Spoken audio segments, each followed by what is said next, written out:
Okay, in this video I want to talk a little bit about material and material types. Whenever you start to get into the design and engineering of a part that you want to machine, you have to decide what type of material you want to make it out of.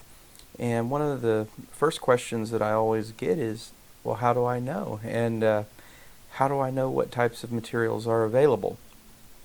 And so in this video I'm going to show you a couple of resources that you can use to answer those questions. This is a site called onlinemetals.com, and they sell all different types of materials that are commonly used in manufacturing. And it's pretty simple to find these sites. I just Googled online metals and it's the first one that pops up. As you can see, when I Googled that, I also got one for Metals Depot, Metals for You Online, Online Metals, and the list goes on. Another good resource is called Speedy Metals.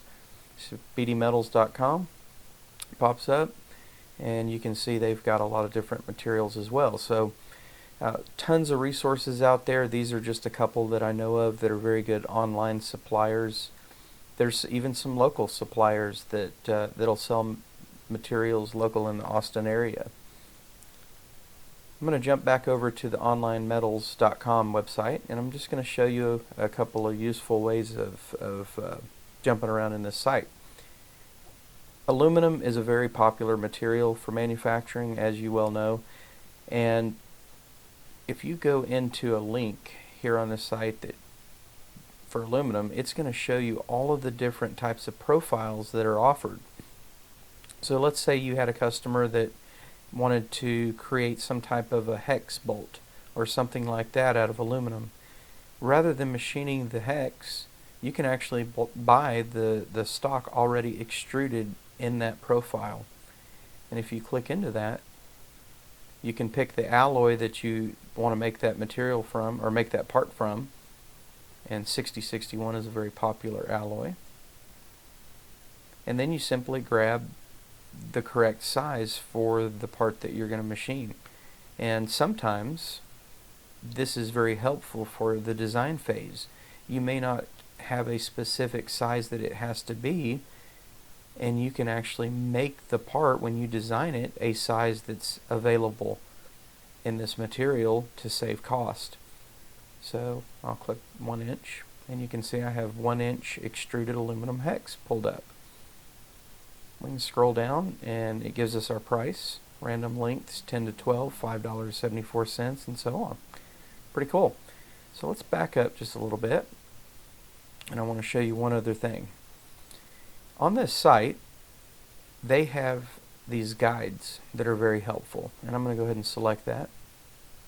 And this aluminum guide will pop up, and it'll give you a little bit of information about aluminum. Aluminum is most commonly used and commercially available. It's a lightweight, high strength to weight ratio. Makes it a good choice for everything from aircraft to flashlights to just about anything you want to make out of metal. And what's neat about this is it actually goes into a little bit of detail about the different alloys that are in aluminum. I had mentioned 6061 is a pretty popular alloy, so you can click that, and it actually gives you the physical and mechanical properties as well as the chemistry of that aluminum. It also gives you a list of all the different types of 6061 that they sell. So these sites are a super resource, and I encourage you to use those throughout the class. They can give you some ideas on what types of lengths and widths and heights are available, so that when you're in the design phase of your project, you're not guessing. We'll do one more. We'll do aluminum flat bar. Aluminum flat bar, and I'll select 6061, and we're going to pretend that I have a part that needs to be approximately 3/4 of an inch thick. So I'm going to scroll down, and I'm going to find 3/4 inch thick, 0.75, and then I see my width dimension, 3/4 by 1.5, and so on. 3/4 by 4 inch. Perfect. That's exactly the size that I needed for the particular part that I was working on. And then I can go down and I can take a look at what the price would be. Where this helps you is if you design something and the part ends up being 3/4 inch thick by 4.1, and there's really no reason that it's 4.1, but that's how you designed it. Well, if you come to these sites and you take a look at the available materials, you can see that that 4.1 dimension that you designed for no apparent reason would require you to jump up to 5-inch aluminum rather than 4-inch. And if you jump up to 5-inch aluminum, it's going to be more expensive. Okay, so that's just a quick tip. Check those two sites out, and they will be a great resource for you.